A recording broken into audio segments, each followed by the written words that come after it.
जी बिस्मिल्लाहिर्रहमानिर्रहीम, अस्सलाम वालेकुम। डियर स्टूडेंट्स, आज का हमारा टॉपिक है income elasticity of demand.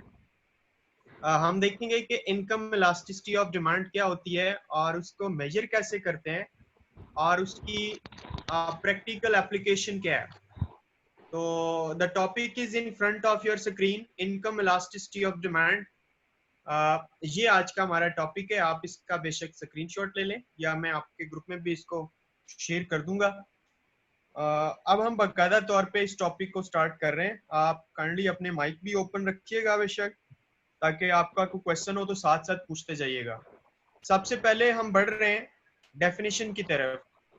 Other things remaining the same, it is degree of responsiveness of quantity demanded of a commodity due to change in consumers income। क्या कहा जा रहा है कि बाकी चीजें सेम रहें, मतलब दीगर जो हालात हैं वो ना बदले। जैसे ही कंज्यूमर की इनकम चेंज आए, तो कंज्यूमर की इनकम चेंज हो तो साथ ही उसकी जो चीजों की क्वांटिटी डिमांड है उसको वो चेंज करता है, मतलब उसको बढ़ाता है तो या कम करता है। तो इस डिग्री ऑफ रिस्पॉन्सिवनेस को हम इनकम इलास्टिसिटी ऑफ डिमांड कहते हैं। तो ये इसकी डेफिनेशन थी, या ऑल्टरनेटिवली इसकी डेफिनेशन में आपको बताता हूँ दूसरे वर्ड्स में, ताकि ये अच्छी तरह आपको क्लियर हो जाए। In other words, you can see at your screen,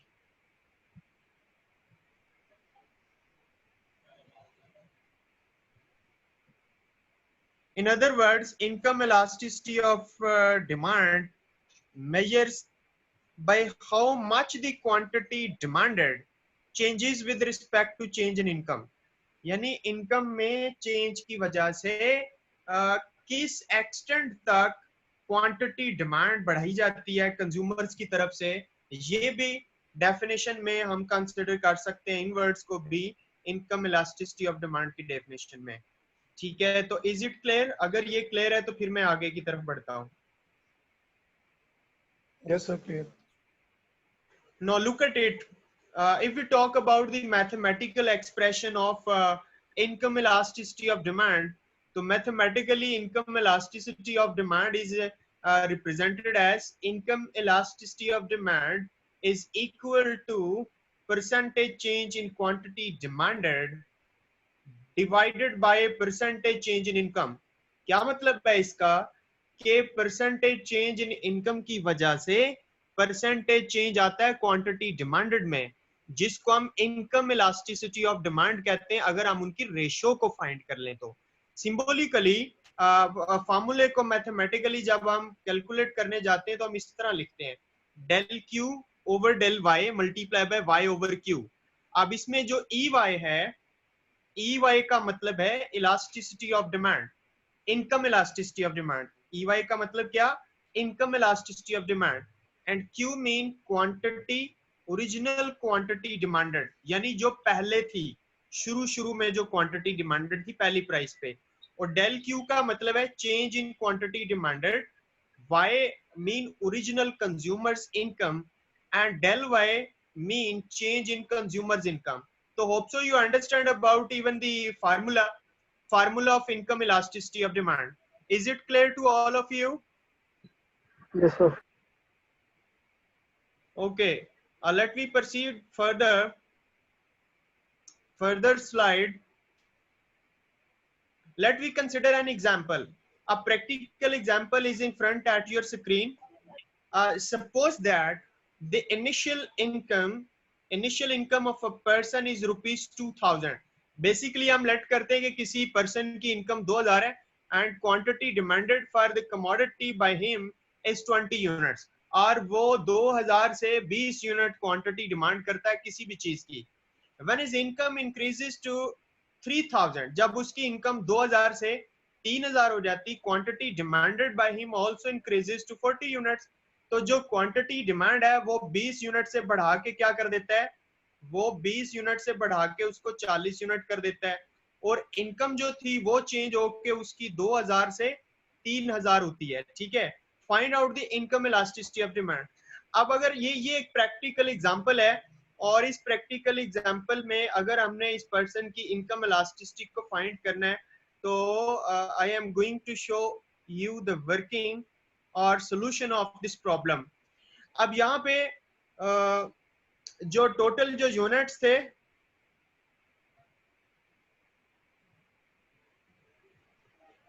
जो क्वांटिटी के टोटल यूनिट्स थे वो थे 100 यूनिट्स। ठीक है, कितने? 100 यूनिट्स।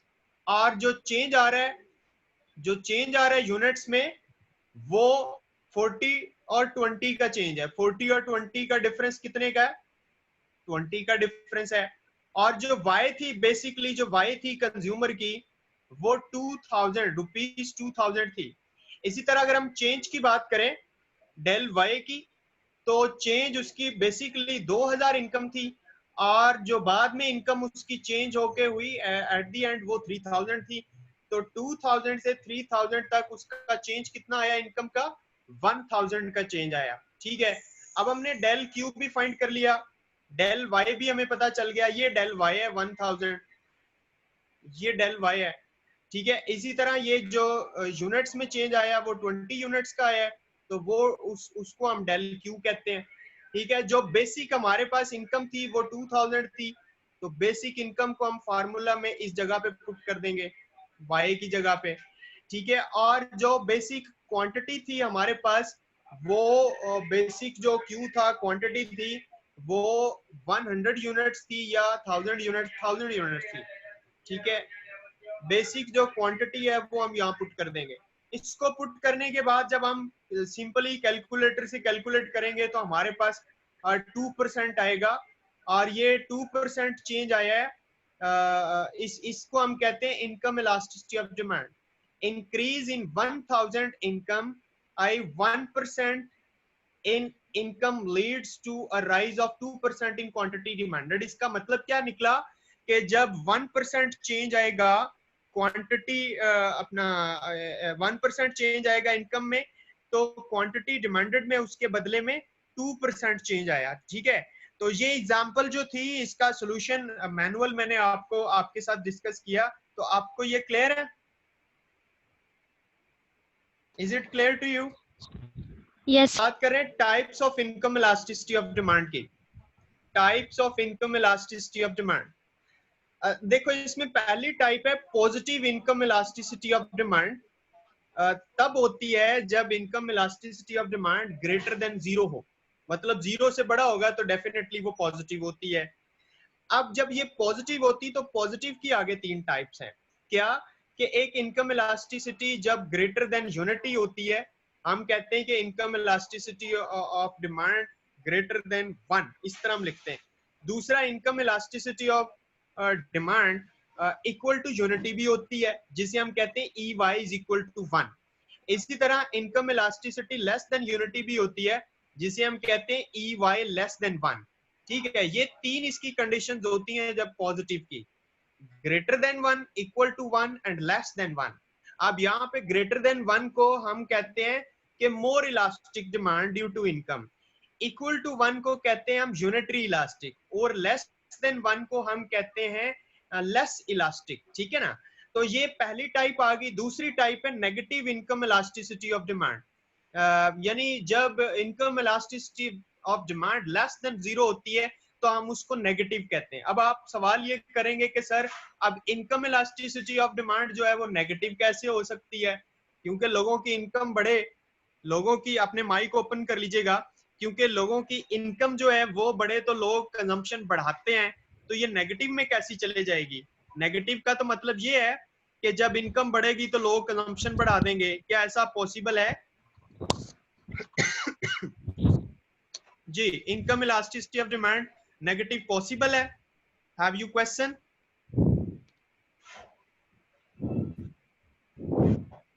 जी बेटा, आप पूछेंगे तो मैं बताऊंगा ना। आप मेरे साथ हैं या जी नहीं? सर, जी सर, बिल्कुल देखिए, यही क्वेश्चन है। अगर एक बंदा नया नया अमीर होता है, उसकी इनकम बढ़ जाती है और वो पहले से कोई मतलब लो क्वालिटी की चीजें इस्तेमाल कर रहा था, जिसे गिफन गुड्स की बात कर लें आप, ठीक है, या इंफीरियर कमोडिटीज इस्तेमाल कर रहा था, तो इनकम बढ़ने की वजह से वो इंफीरियर कमोडिटीज की क्वांटिटी को कम कर देगा ना, बजाय ज्यादा यस करने सर। के कम कर देगा। ऐसी है जी ना? सर। तो इंफीरियर कमोडिटीज जो होती वहां पे इनकम इलास्टिसिटी नेगेटिव होती है। ये दूसरी टाइप थी। I think so you clear about it. और थर्ड वन है zero income elasticity of demand. Zero income elasticity of demand का मतलब ये कि इनकम बढ़ गई लेकिन कंज्यूमर ने उसकी कंजम्पशन नहीं बढ़ाई। अब इसकी कोई प्रैक्टिकल एग्जांपल आपके ज़हन में है तो मेरे साथ शेयर करें, अगर नहीं पता तो मैं आपको बता देता हूं। Do you have any example? No sir. देखिए बेटा, अगर कोई पर्सन बिल फर्ज एक पर्सन जो है ना वो बीमार है और वो डेली डोज लेता है, मेडिसिन लेता है, ठीक है, डेली वो मेडिसिन इस्तेमाल करता है और 3 डोज जो है डेली की डॉक्टर ने उसे एडवाइस की है। अगर उसकी इनकम बढ़ जाए तो क्या वो डोज ज्यादा कर देगा, ज्यादा दवाइयां खरीदना शुरू कर देगा? What do you say about it? No sir, ऐसा नहीं होगा। नहीं करेगा ना। यानी कुछ ऐसी चीजें होती हैं, जैसे कि मैंने मेडिसिन की एग्जांपल दी है कि अगर लोगों की इनकम बढ़ भी जाए तो उसकी जो इलास्टिसिटी है ना उसके ऊपर मतलब उसकी दूसरी चीज की क्वांटिटी पे कोई फर्क नहीं पड़ता, ठीक है। तो वहां पे फिर इनकम की इलास्टिसिटी जो है ना वो जीरो के इक्वल होती है। तो hope so you understand about this concept. Even now we have to proceed further after the types of income elasticity of demand. Okay sir. Okay, now look at it. Positive income elasticity of demand. ये होती क्या है? हम थोड़ा सा इसके मुतालिक जाते हैं डिस्कशन। वैसे तो हमने इस पे डिस्कशन कर लिया है। Income elasticity of demand greater than zero कब होती है? If the quantity demanded for a commodity increases with the rise in income of the consumer and vice versa, it is said to be positive income elasticity of demand. ठीक है ना?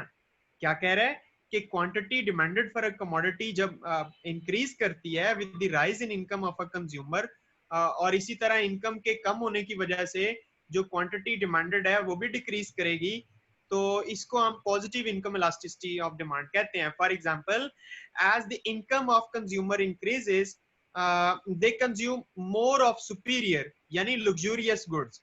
जो luxurious goods होती हैं या inferior goods होती हैं उनकी क्वांटिटी वो ज्यादा मतलब इंक्रीज कर देता है जब उसकी इनकम बढ़ती है। तो hope so you understand about the positive income elasticity of demand. If you understand about it, I am going to the next type of income elasticity of demand. Yes sir. Positive, sorry ये तो मैंने आपको पहले share कर दिया था। अब मैं आपको इसकी कुछ डायग्रामेटिकल एक्सप्लेनेशंस की तरफ ले जाता हूं, या बल्कि मैं थोड़ी एक समरी आपके साथ शेयर करना चाह रहा हूँ, थोड़ा प्रैक्टिकल पॉइंट ऑफ व्यू से। प्रैक्टिकल पॉइंट ऑफ व्यू से मैं आपको इसकी समरी शो करना चाह रहा हूँ। Percentage change in quantity demanded over percentage change in real income. इसमें देखें गुड्स जो होती है ना, गुड्स दो 4 किस्म की गुड्स होती हैं। ये समरी मैं आपको शो करना चाह रहा था। एक होती है नॉर्मल गुड, ठीक है। जो नॉर्मल गुड होती हैं they have positive income elasticity. यानी प्रैक्टिकली अगर आपको ना पता चले तो फायदा हमारे टॉपिक का। तो आपको पता चलना चाहिए कि जो नॉर्मल गुड्स होती हैं, जैसे राइस की बात कर लें, जैसे फ्लोर की बात कर लें, जो रेगुलर इस्तेमाल की होती हैं, वो नॉर्मल गुड्स होती हैं। वहां पे इनकम इलास्टिसिटी पॉजिटिव होती है और 0 से 1 के दरमियान होती है। और जो लग्जरी आइटम्स होती हैं, लग्जूरियस गुड्स होती हैं, वहां पे इनकम इलास्टिसिटी ग्रेटर देन 1 होती है, ठीक है। पॉजिटिव होती है और ग्रेटर देन 1 होती है। कुछ होती है नेसेसिटीज। नेसेसिटीज ऐसी चीजें होती हैं जिनके बगैर आप जिंदा नहीं रह सकते। मतलब क्लॉथिंग की बात कर लें, वाटर पानी की बात कर लें, ठीक है। इस तरह की जो बात चीजें हैं जिन भी चीजों के बगैर आप जिंदा नहीं रह सकते, शेल्टर वगैरह, वो नेसेसिटीज होती हैं। तो हियर इनकम इलास्टिसिटी जो है वो ग्रेटर देन 0 होती है और लेस देन 1 होती है, मतलब 0 और 1 के दरमियान होती है। इसी तरह चौथी टाइप है इंफीरियर प्रोडक्ट्स, मतलब जो घटिया चीजें होती हैं, जैसे टोटा चावल हो गया या मेहरान टूटी फूटी गाड़ी होती है। They have negative income elasticity, ठीक है। इनकम लोगों की बढ़ेगी तो वो लोग कम खरीदेंगे, इनकम लोगों की कम होगी तो वो इंफीरियर प्रोडक्ट्स को ज्यादा परचेज करते हैं, इसलिए वहां पे इनकम इलास्टिसिटी नेगेटिव होती है।